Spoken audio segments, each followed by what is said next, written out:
Okay. So there we have an expression for R1 and R2 squared, or R2. Okay. Great. You did it. All right. Nice job. So that was a lot of geometry. So blast for the past for us. We haven't had high school geometry in longer than we can remember. Cool. So the next step is that we got to think about the sine waves. Okay. So we're going to keep that.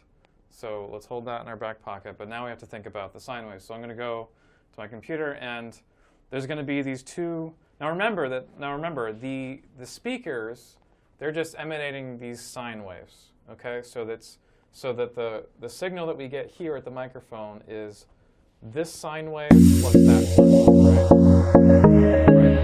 Yes. All right.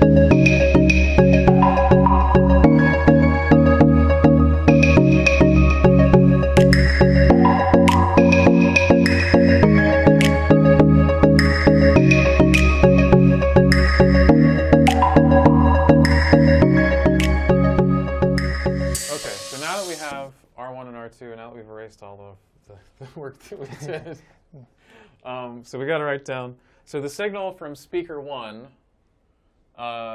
is going to be the sine wave. And the sine wave is k times R1 minus, there's this thing called, this is called omega t. Now omega is related to the frequency. So if you really want to know what omega is, omega is equal to 2 pi f. So if you guys are musicians out there, you know, when you tune your instrument to A at 440 hertz, that's this, and so you multiply 2 pi times that frequency to get omega. I know it looks like a W. It's not a W. Okay. Yeah. My students always say it's W, and I always scold them for it. This is the Greek symbol omega. It's confusing because we also use W sometimes in the same equation. That's true. Right. Tell you what, do you want to stand over there so they can see the blackboard?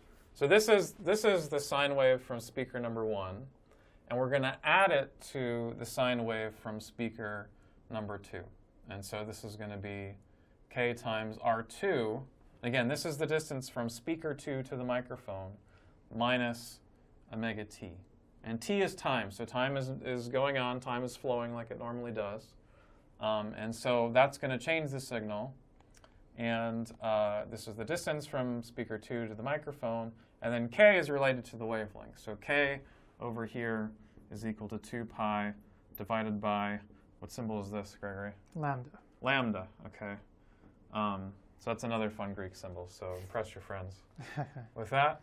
So we're going to add these two things together, and what we're going to do is we're going to use one of my favorite formulae. Just one of my favorite formulae, hands down, is this great trig relation that you want to write it down? Yeah, sure. That we're going to take advantage of. And it specifically involves the addition of two sine functions. If you have sine of A, and you add it to sine of B, it so turns out that you can prove that this is equal to 2 times cosine of the difference of A and B over 2, turns out, times sine of A plus B divided by 2. Again, so basically what's going on here is you have a sine function, and it has argument A. That's what goes inside the parentheses. That's what's, for example, what's inside there. You have another sine function. You have the argument that's inside, that's B. When you add these two together, you can turn a sum of sine functions into a product. There's an implicit multiply down here. So you can just draw a little dot if you want to, in which you turn a sum of sine products, or sine functions, into a product of a sine and a cosine. So it turns out. Right. So this is going to be useful because if we can just get the time dependence to cancel out somehow, so that if we can get it to cancel out of, let's say, this cosine formula, then if the time dependence cancels out of that, if we can just make this cosine 0, then we'll have 0 amplitude wave. For all time. For all time. Any time that you look at it, any time that you put that microphone there, it's going to be 0, 0, 0, 0. And that's ultimately why we get this destructive interference. Right. Now, a fun thing to point out is that why is there a factor of 2 here? Why? Because you're adding 2 sines. Right. So this wave, so what's the maximum that a sine function can be? It can be 1. Right. What's the maximum this sine function can be? It can also be 1. So the maximum that either of these things can be is 2. 2, right? Because the maximum of cosine is 1. Maximum 1. of sine is 1. So the maximum product that 1 times 1 can Right. be is 1, but you need to have a 2 because you're adding them together. Right. So there's your constructive interference factor. Right. So if we can just try to figure out how the time dependence is. So now the question is, what is A and what is B? Okay. Right? So let's go ahead and plug that in. So again, this is our identity, right? This is our kind of like our fancy formula that's general, and it's generally true for any A and any B. We're actually going to apply it to this expression that Chris wrote up here, right? And so we're actually going to plug in A here in this formula, and then plug in A, B here, and specifically, and then use this equation to write them like this, okay? All right, so we're going to go ahead and use this equation. And again, we're identifying that A is equal to this, and B is equal to that, okay? And so eventually what we're going to want to derive is we're going to want to derive an equation that looks like this, right? So we're specifically going to want to find out what A minus B is and what A plus B is, okay? Now, we know that A, we're identifying it as this argument of this sign right here. So we have A minus B over 2 is equal to this thing, KR1 minus omega t. So we're going to go ahead and, so whenever I plug in, substitute things, I want to be careful not to mess up my signs. And one of the ways I do that is I include parentheses whenever I plug something in. Okay, so if I didn't do this, we would actually mess up when we do this derivation. So, okay, so that's A. Now we are subtracting B, which we define up here, or which we're identifying as that. And so B is KR2 minus omega t. Okay, and that's all divided by 2. Okay. Now let's go ahead and distribute this minus sign. Again, the parentheses are key because if we didn't have parentheses there, we would have distributed it wrong, right? And what we find is that this is equal to K R1 minus omega t minus K R2, and then this minus also distributes into this parentheses and makes that minus sign a plus sign. Okay. Let's move around terms. You can do that because you're adding and subtracting. This is equal to K R1 minus K R2 minus omega t plus omega t. And you see you're subtracting something, you're adding something, they cancel out. Okay, and so that ends up equaling, R1 minus K R2. In fact, I can simplify this with one more step. Notice that there's a K in each factor, or each term, so I can actually factor out a K.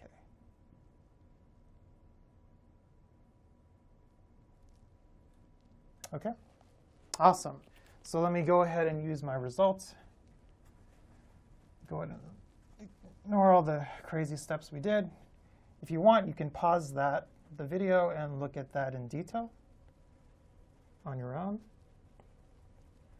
Or we can go ahead and identify that A minus 2, which is what we're going to plug into our cosine here, that's equal to K times R1 minus R2 over 2.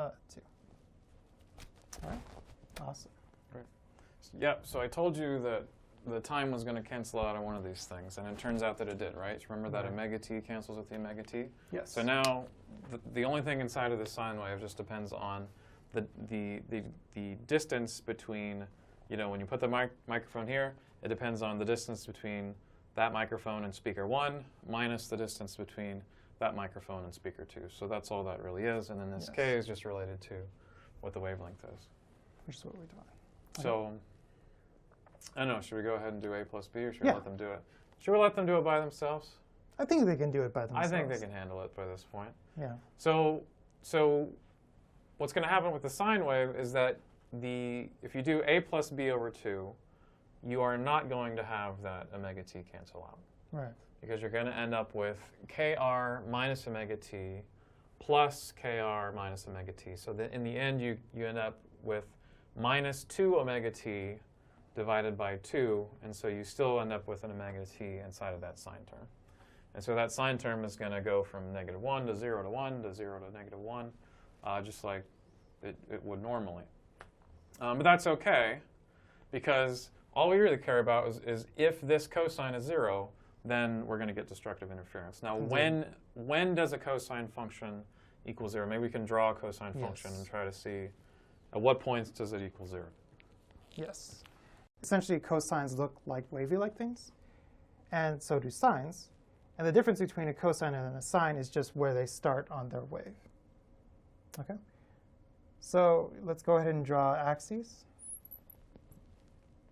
just so we can visualize what cosine looks like. Here's our origin, and it so turns out that cosine looks like this. Okay, so there's a nice cosine wave. And it turns out that it starts at a value of 1 at x equals 0. And theta equals 0. Or we can call it theta, sure. Okay.